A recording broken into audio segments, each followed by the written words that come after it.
27 June 2025 प्रातः मुरली। ओम शांति। बाप दादा मधुबन। मिठे बच्चे, तममानंकर समय बहुत मूल्यवान अटे। सेथिपाई फालतू कथारे निजर समय नष्ट कर नाही। आजिर प्रश्नटी है, मनुष्यरु देवता पाई बाबांको ठारू केउ श्रीमत मिलिछि? उत्तरटी है, संतान माने जेहेतु तम माने मनुष्य को देवता हेउछ, तेणु तुम भितर कौनसी आसुरी स्वभाव रहिबा उचित नुहे। कहा उपरे क्रोध करिबा उचित नुहे। 3 नंबर, काहाकु भी दुख देबार नाही। 4 नंबर, कौनसी फालतू कथा सुनिबार नाही। बाबांकर श्रीमत है हियर नो एविल, अर्थात खराब कथा सुन नाही, खराब कुह नहीं। ओम शांति। तममानंकर बसिबा बहुत सहज एवं सरल अटे। केउठी मध्य बसी पारिबो, चाहे जंगल रे बस, पहाड़ उपरे बस, घरे बस बा कुआड़े रे बस, जेउठारे बसी पार। एपरी बसिबा द्वारा तुमे पिला माने वर्तमान हेउछ, तमे माने जानुछ एबे आमे मनुष्य, भविष्यत रे देवता हेबाकु जाउछु। आमे कंटारू फूल हेउछु, बाबा बगीचारू मालिक मध्य अटंती, माली मध्य अटंती। आमे बाबा को मने पकाइबा द्वारा एवं 84 जन्मर चक्र को बुद्धि रे घुराइबा द्वारा ट्रांसफर हेउछु। एटारे पस अथवा जेउठी मध्य पस तुमे धीरे धीरे परिवर्तन होई मनुष्यरू देवता होई जाउछ। बुद्धि रे लक्ष्य अच्छी, आमे एसबु जाउछु। जेकोसी कर्मधंदा कर, रुटी तैयारी कर, बुद्धि रे केवल बाबा को मने पकाओ। संतान मानंकु एही श्रीमत मिलुची, चाली बुली सबु किछि करूछंती, केवल बाबा को मने पकाओ। बाबांकर स्मृति द्वारा संपत्तिर मध्य स्मृति आसी थाए, 84 जन्मर चक्र मध्य स्मृति आसी थाए। एथिरे आउ कौन असुविधा अछि? किछि भी नुह। जेबे कि आमे देवता हेउछु, तेणु आमे मध्य कौनसी आसुरी स्वभाव मध्य रहिबा उचित नुहे। कहा उपरे क्रोध करिवार नुहे, कहा को दुख देवार नुहे, कौनसी फालतू कथा मध्य सुनिबार नुहे। बहुत सुनिलु, अधा कल्परू एसबु शुणी शुणी तम तलकू खसिबो। एबे बाबा कहउचंते एही सबु कर नाही, अमुक एपरी, एहांको भितरे एही दुर्गुण अछि, एभली कौनसी फालतू कथा आलोचना कर नाही। एहा जेपरी निजर समय नष्ट करिबार अटे। तुमर समय बहुत मूल्यवान। पाठ पढ़ार ही निजर कल्याण अछि। एहा द्वारा ही पद पाइब। संसारर पाठ पढ़ारे बहुत आश्रिम बा परिश्रम करिबाकु पड़िथाय। परीक्षा रे पास हेबा पई विदेश जाइथांती। तुमको तो कौनसी कष्ट दिया जाए नहीं। बाबा आत्मा मान को कहउछंती, मते मने पकाओ, जणे 2 जन को सम्मुखरे बसाओ, तथापि मते बाबांको स्मृति रे रुह। बाबांको स्मृति रे बसी बसी तुमे कंटारू फूल हेउछ, केते भल उपाय। तेबे बाबांकर श्रीमत को पालन करिबा आवश्यक ना। प्रत्येकंको रोग अलगा अलगा होई थाए, तेणु प्रत्येक रोग पई सर्जन अछंती। बड़ बड़ लोकंकर व्यक्तिगत डाक्तर थांती ना। तुमर डाक्तर किए? भगवान।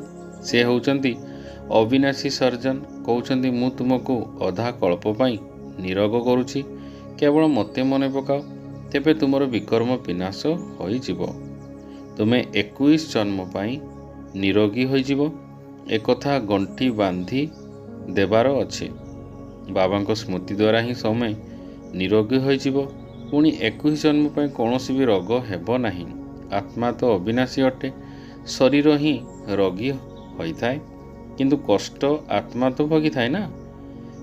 सेठारे तुमे अधा कल्प पाई केबे हेले रोगी हेबो नाही। सेथिपाई केवल बाबांको स्मृति रे तत्पर रुह। संतान मानकु सेवा तो करिबाकु ही हेबो। प्रदर्शन रे सेवा करी संतान मानकर गला सुखी जाउची।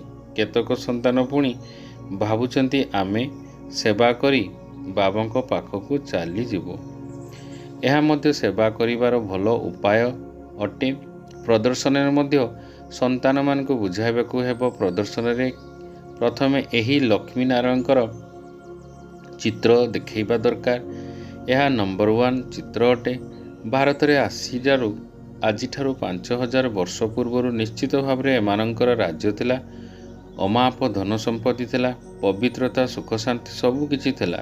କିନ୍ତୁ ଭକ୍ତି ମାର୍ଗରେ ସତ୍ୟଯୁଗକୁ ଲକ୍ଷ ଲକ୍ଷ ବର୍ଷ କହିଦେଉଛନ୍ତି। ତେଣୁ କୌଣସି କଥା କିପରି ମନେ ପଡ଼ିବ? ଲକ୍ଷ୍ମୀନାରାୟଣଙ୍କର ଏହି ଚିତ୍ର ଫାର୍ଷ୍ଟ କ୍ଲାସ୍ ଅଟେ।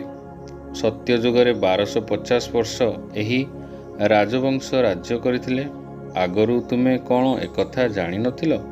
ଏବେ ବାବା କହୁଛନ୍ତି, ତମମାନଙ୍କୁ ମନେ ପକାଇ ଦେଉଛନ୍ତି ଯେ ତମେମାନେ ହିଁ ସମ୍ପୂର୍ଣ୍ଣ ବିଶ୍ୱ ଉପରେ ରାଜ୍ୟ କରିଥିଲ। ଏକଥା କ'ଣ ତୁମେ ଭୁଲି ଯାଉଛ? 84 ଜନ୍ମ ମଧ୍ୟ ତୁମର ହିଁ ନେଉଛନ୍ତି। ତୁମେ ହିଁ ସୂର୍ଯ୍ୟବଂଶୀ ଥିଲ। ପୁନର୍ଜନ୍ମ ତ ନେଉଛ ନା? 84 ଜନ୍ମ ତୁମ କିପରି ନେଉଛ ବୁଝିବା ପାଇଁ ଏହା ବହୁତ ସାଧାରଣ କଥା। ତଳକୁ ଖସି ଆସିଛ। ଏବେ ପୁଣି ବାବା ଉନ୍ନତି ମାର୍ଗରେ ନେଉଛନ୍ତି, ଗାଉଛନ୍ତି ମଧ୍ୟ। ଚୌଠି କଳା ତେରେ ଭାନେ ସର୍କା ଭଲା, ଅର୍ଥାତ୍ ତୁମର ଉନ୍ନତିରେ ସମସ୍ତଙ୍କର କଲ୍ୟାଣ, ଏକଥା କହି ଶଙ୍ଖ ଆଦି ବଜାଉଛନ୍ତି। ଏବେ ତମମାନେ ଜାଣିଛ ହାହାକାର ହେବ। ପାକିସ୍ତାନର ଦେଖ କ'ଣ ହୋଇଗଲା। ଭାରତ ପାକିସ୍ତାନ ପାର୍ଟିସନ୍ ସମୟରେ କଥା। ସମସ୍ତଙ୍କର ମୁଖରୁ ଏହା ବାହାରୁଥିଲା, ହେ ଭଗବାନ, ହାୟ ରାମ, ଏବେ କ'ଣ ହେବ? ବର୍ତ୍ତମାନର ଏହି ବିନାଶ ତ ବହୁତ ବଡ଼ ଅଟେ। ଶେଷରେ ପୁଣି ଜୟ ଜୟକାର ହେବ। ବାବା ସନ୍ତାନମାନଙ୍କୁ ବୁଝାଉଛନ୍ତି, ଏହି ବିଶାଳ ଦୁନିଆରେ ଏବେ ବିନାଶ ହେବ। ବେହଦର ବାବା ବେହଦର ଜ୍ଞାନ ତୁମକୁ ଶୁଣାଉଛନ୍ତି। ସଂସାରରେ ଇତିହାସ ଭୂଗୋଳ କଥା ତ ଶୁଣି ଆସିଛ। ଏହା କାହାକୁ ମଧ୍ୟ ଜଣା ନଥିଲା ସେ ଲକ୍ଷ୍ମୀନାରାୟଣ କିପରି ରାଜ୍ୟ କରିଥିଲେ। ଏମାନଙ୍କର ଇତିହାସ ଭୂଗୋଳ କେହି ମଧ୍ୟ ଜାଣିନାହାନ୍ତି।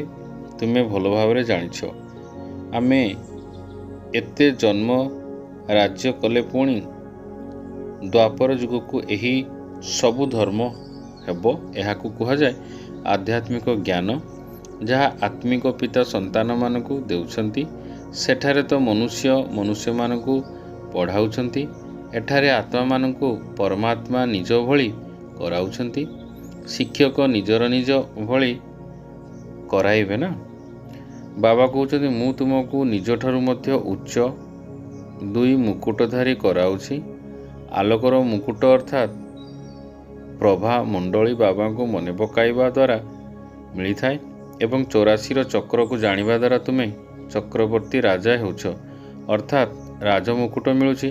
ଏବେ ତୁମମାନଙ୍କୁ କର୍ମ, ଅକର୍ମ, ବିକର୍ମର ଗତି ମଧ୍ୟ ବୁଝାଉଛନ୍ତି।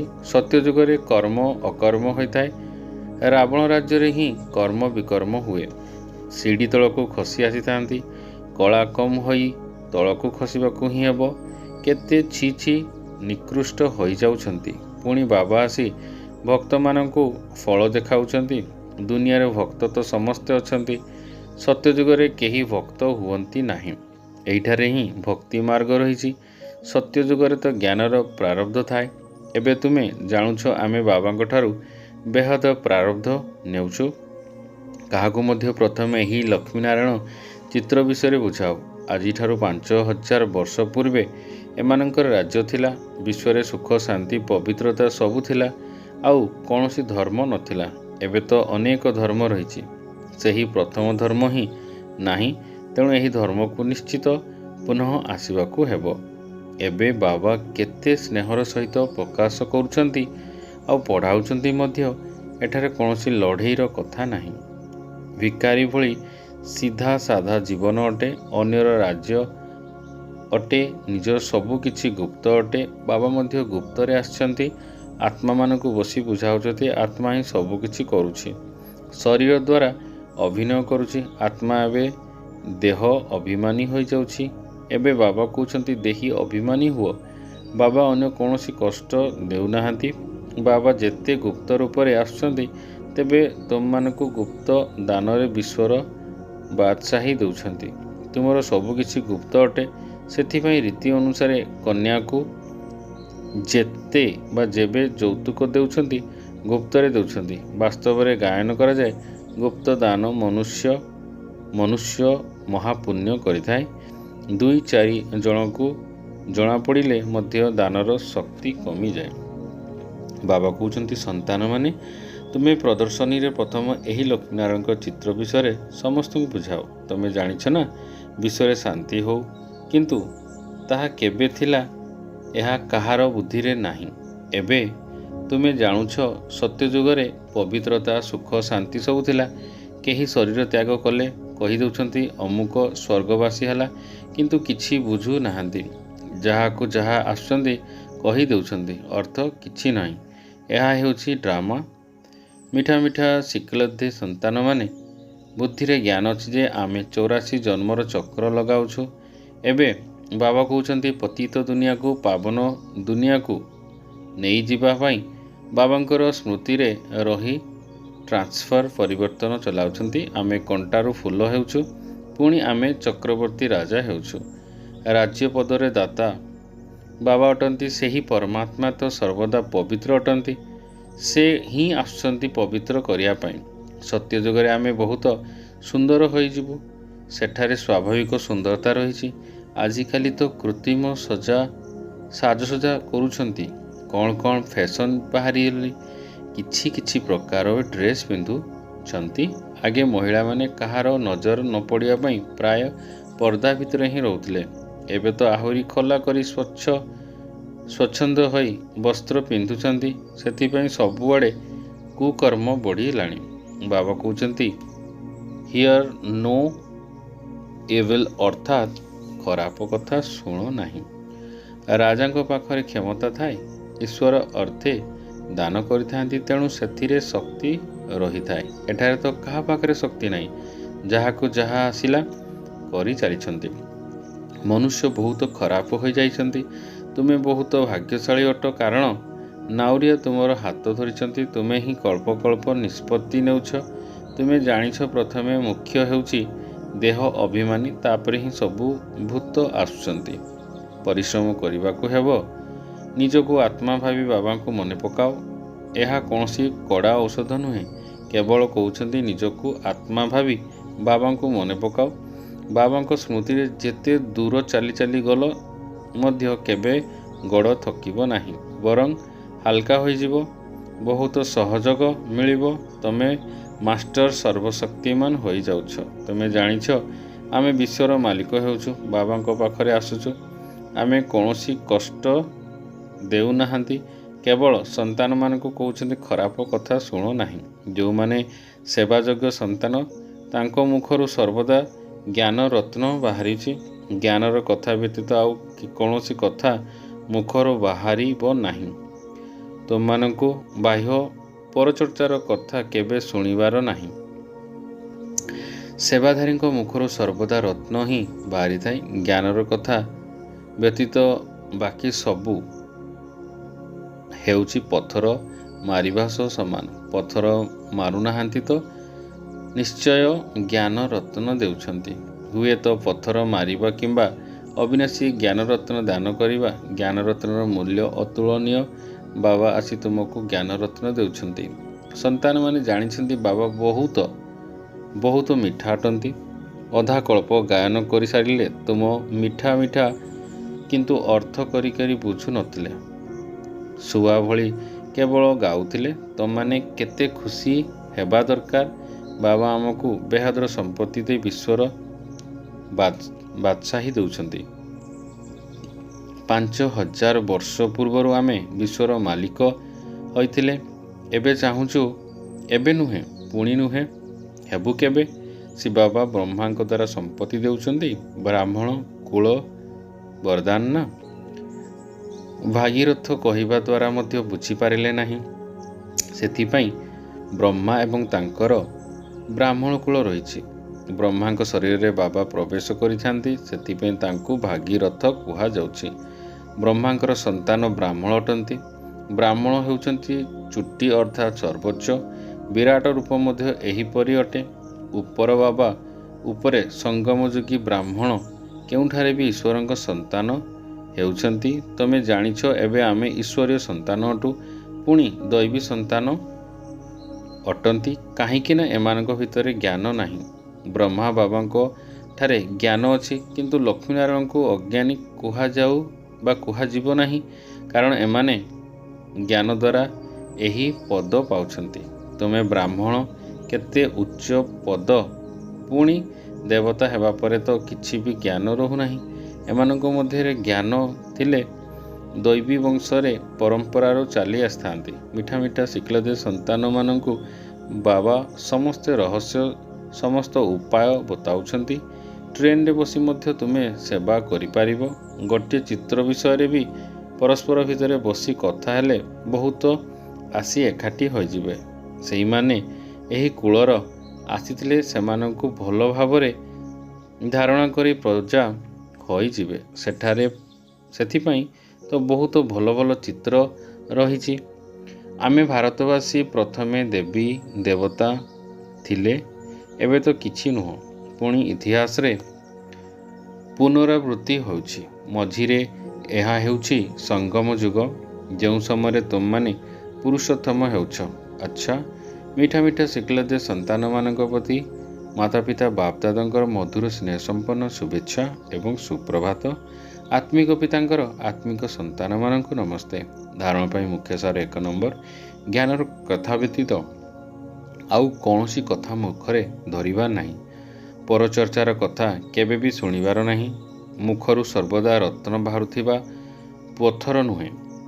2ରେ, ସେବା କରିବା ସହିତ ଜଗର ଯାତ୍ରାରେ ରହି ନିଜକୁ ନିରୋଗୀ କରିବାକୁ ହେବ। 21 ଜନ୍ମ ନିରୋଗୀ କରିବା ପାଇଁ ସ୍ୱୟଂ ଭଗବାନ ଅବିନାଶୀ ସର୍ଜନ ରୂପରେ ଆମକୁ ମିଳିଛନ୍ତି। ଏହି ନିଶାରେ ବା ଖୁସିରେ ରହିବାକୁ ହେବ।